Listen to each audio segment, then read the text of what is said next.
joining us. Before we get underway, I just want to go over a couple housekeeping things with you all. I do want to let you know that there are going to be two things that are going to be new on these slides here. One is a map, and the other one is an updated timeline. We will be sending that out after the press conference, so you'll have that information available for you. I also want to go over our list of speakers and kind of tell you who they are. You're going to hear today from Santa Barbara County Sheriff Bill Brown. You'll hear from Sheriff's Lieutenant Chris Gottschall, who leads the Criminal Investigation Division. And then you'll also hear from Special Agent in Charge Patrick Grandy from the Los Angeles Field Office. Immediately following remarks, we will have a brief Q&A session. I do want to emphasize that this investigation remains ongoing, and so there are going to be some pieces of information that we don't have available for release just yet. We did do a very thorough job of trying to provide you with the most amount of information that we possibly could without compromising the investigation. And with that, I'd like to turn it over to Sheriff Bill Brown.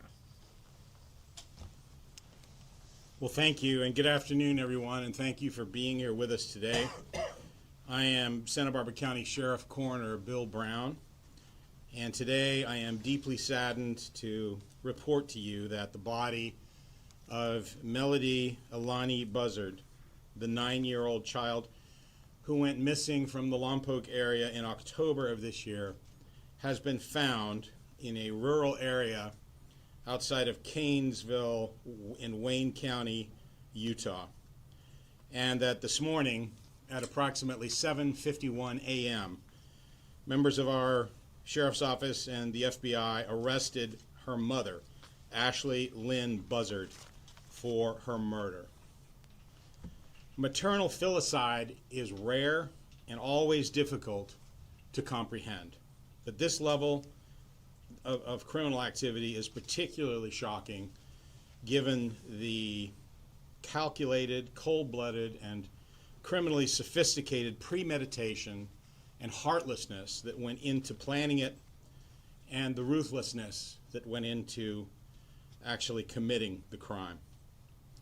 We have recovered a significant amount of evidence that clearly indicates that this heinous crime was committed by Ashlee Buzzard, Melodee's mother, and the very person upon who she relied upon and trusted the most in this world. From the moment this case was reported, our detectives pursued every lead with determination, with urgency, and with compassion. Our investigators and those of our allied agencies worked simultaneously on multiple fronts, some maintaining around-the-clock surveillance of Ashlee Buzzard, while others focused on the painstaking collection, analysis, and verification of physical, digital, and forensic evidence. That sustained effort was critical in bringing this case to where it stands today. Throughout this investigation, our detectives faced deliberate efforts to prevent them from finding Melodee and uncovering the truth. Despite those attempts, their focus never wavered. They remained disciplined, methodical, and relentless in their pursuit of the facts. Whenever obstacles were placed in their path, they overcame them. When cooperation was withheld, they relied on the evidence. Their commitment did not falter, and their determination did not fade. They followed the facts wherever they led, and that ultimately is what brought clarity and resolution to this case. Now I'm going to go over a timeline of the major developments in this case. Before I do that, though, and before I walk through it, I want to thank in particular, and we'll go into some further detail of our allied agencies that helped us, but two in particular that I want to recognize at the start of this, and that is the Federal Bureau of Investigation, which has been with us throughout the investigation and has helped us not only in our regional area but also out of state. And I particularly want to thank Sheriff Micah Gully and the members of the Wayne County Sheriff's Office in Wayne County, Utah, and every other agency that assisted us with their partnership their professionalism and for their commitment to this case. This level of coordination among jurisdictions was essential, it was superb, and we are grateful for the support provided at every stage. While this remains an active criminal case and certain details are still being investigated and cannot be disclosed at this time, I can share with you now a timeline outlining the major investigative milestones. October 14th, 2005. A school administrator reported Melodee's prolonged absence from school. Deputies responded to the family's residence in Lompoc, where her mother, Ashlee Buzzard, was contacted. Melodee was not at the residence, and Ashlee provided no verifiable explanation for Melodee's whereabouts. October 15th, 2025. Detectives served a search warrant at the Buzzard residence in the 500 block of Mars Avenue in the Lompoc area, looking for evidence pertaining to Melodee's whereabouts. Subsequent to the search warrant, it was determined that Ashlee had recently rented a car, and video surveillance images were obtained showing Ashlee and Melodee at the rental car office, both of them wearing wigs in an apparent attempt to conceal their identity. These images were shared with the public on October the 22nd in an attempt to obtain additional information about their whereabouts. On October 24th, 2025, detectives shared an updated timeline and travel route with the public of Melodee's last known movements along a multi-state round-trip travel route that included California, Nevada, Arizona, Utah, Wyoming, and Nebraska, with a return route including Kansas, Colorado, Utah, Arizona, Nevada, and then back to California. Detectives learned that along this trip, Ashlee switched the license plates on the vehicle she had rented to a New York plate, and found out that she would back her vehicle into gas stations in an apparent attempt to avoid detection by their surveillance cameras. Melodee was last seen on video surveillance with Ashlee on the Colorado side of the Colorado-Utah border on Thursday, October 9th, 2025. And detectives now believe that Melodee was murdered shortly after that stop. On October the 30th, sheriff's detectives, along with the FBI evidence response team, responded and served follow-up search warrants at the home of Ashlee Buzzard, as well as for a storage locker that she had rented and upon the car that she had recently rented as well. During the search of the Mars Avenue residence, an expended cartridge case was recovered. During the search of the vehicle, a live round of similar ammunition was located. Detectives submitted the expended cartridge case to the Bureau of Alcohol, Tobacco, Firearms, and Explosives for inclusion in their national database called NIBIN, the National Integrated Ballistic Information Network. December the 6th, 2025. Members of the Wayne County Sheriff's Office in Utah responded to a call from a man and a woman who were taking photos just off the 3300 block of East State Route 24 in a remote part of Wayne County, Utah.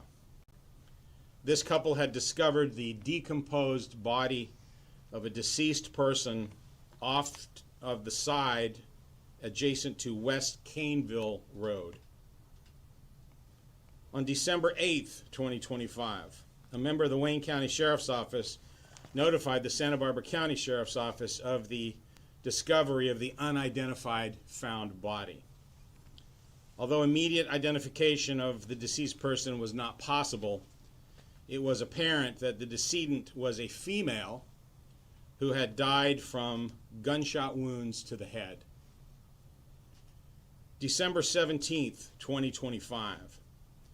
The Bureau of Alcohol, Tobacco, Firearms, and Explosives examination of cartridge cases found at the Utah crime scene resulted in a NIBIN hit, linking them to the single cartridge case that was found at the Buzzard residence. On December 22nd, yesterday, the FBI Crime Lab notified our agency that DNA analysis had determined that the remains found in Utah were a familial DNA match to Ashlee Buzzard.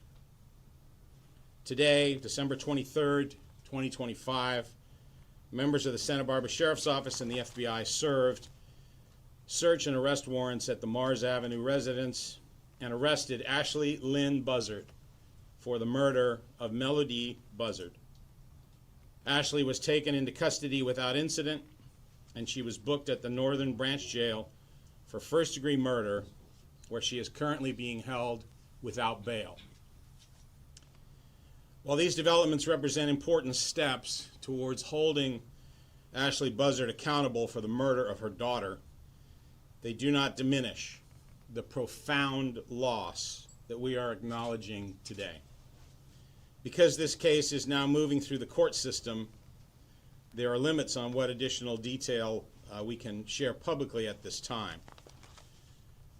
At this point, I'm going to ask Lieutenant Chris Gottschall to recognize the personnel and agencies whose work in our region was instrumental in this investigation. Thank you, Sheriff. Good afternoon. This case required an extraordinary level of coordination and commitment amongst all agencies.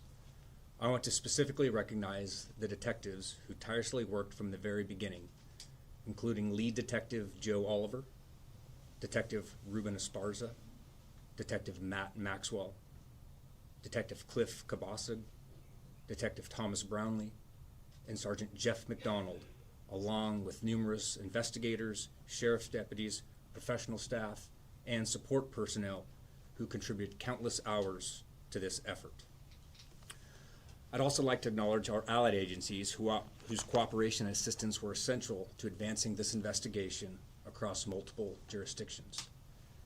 A special thanks to our Santa Maria resident agency of the FBI, Supervisory Senior Resident Agent Mike Rusev, the Bureau of Alcohol, Tobacco, Firearms, and Explosives, the California Department of Justice, the Santa Barbara County District Attorney's Office, Santa Barbara County Child Welfare Services, the Lompoc Unified School District, and Santa Barbara County Search and Rescue.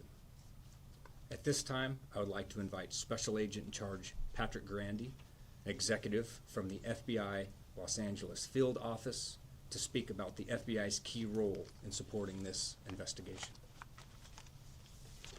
Thank you, Sheriff.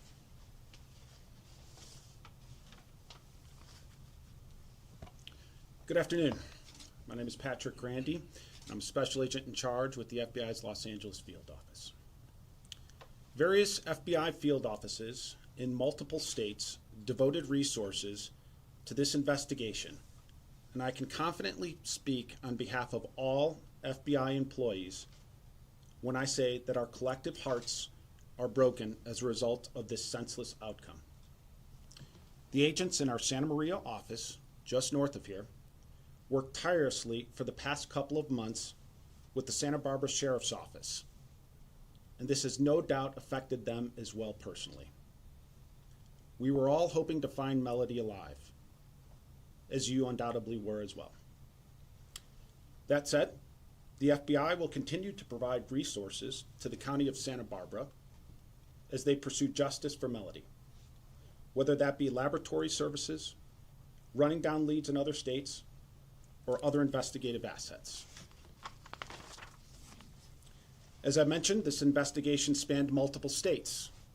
FBI field offices in Denver, Kansas City, Las Vegas, Omaha, Salt Lake City, San Diego, and San Francisco as well as numerous other local partners, provided resources. In particular, as the sheriff mentioned, the Wayne County Sheriff's Department in Utah and their medical examiner for their dedication to Melodee's remains once they were found. Thank you in advance for bearing with me, as I would like to recognize the following agencies that also played a significant role in this investigation. As the sheriff mentioned, it was quite extensive. From the state of Colorado, the Chaffee County Sheriff's Office, the Colorado Bureau of Investigation, Colorado Department of Transportation, Colorado State Police, Fremont County Sheriff's Office, Grand Junction, Colorado Police Department, Gunnison Police Department, Gunnison Sheriff's Office, Salida Police Department. From the state of Nebraska, the Nebraska State Police. From the state of Utah, the Paiute County Sheriff's Office, St. George Police Department, the Utah State Bureau of Investigation, and the Utah Department of Public Safety. Lastly, I'd like to recognize the media for reporting on this story continuously, and for members of the public who called in tips. We continue to urge anyone with information about Melodee's murder to contact law enforcement. Thank you, and I'll turn it back over to the sheriff.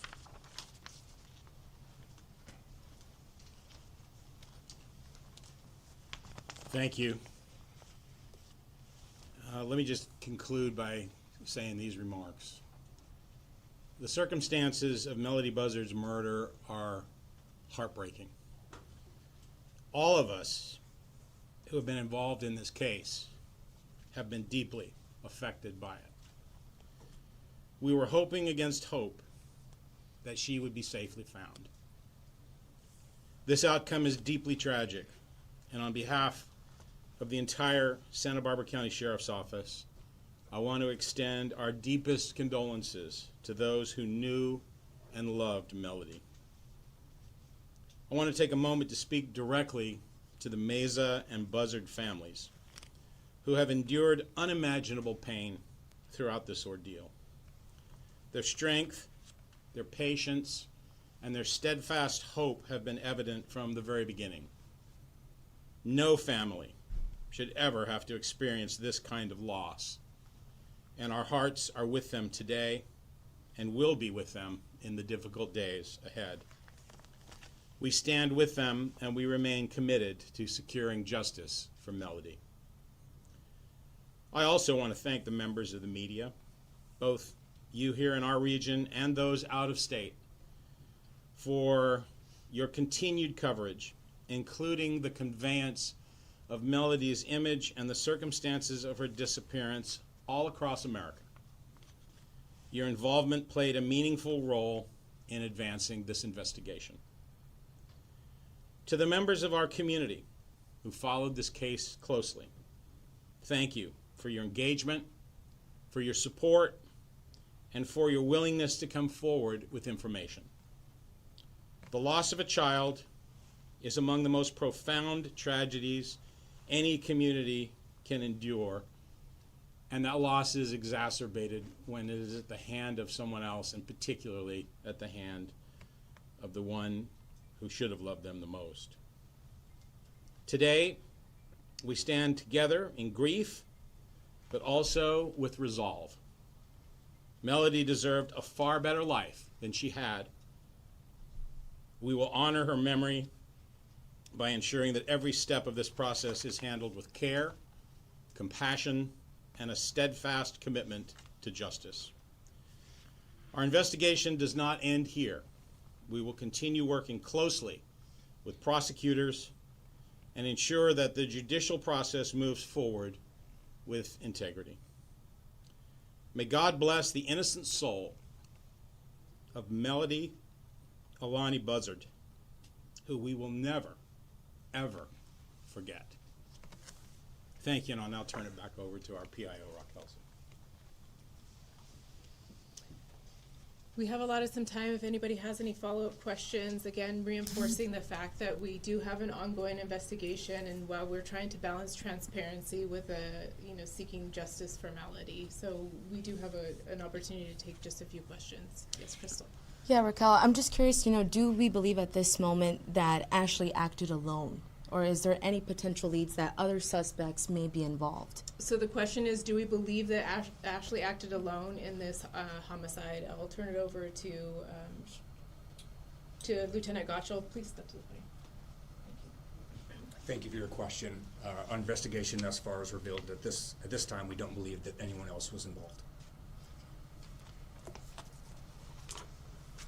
Right here, yes.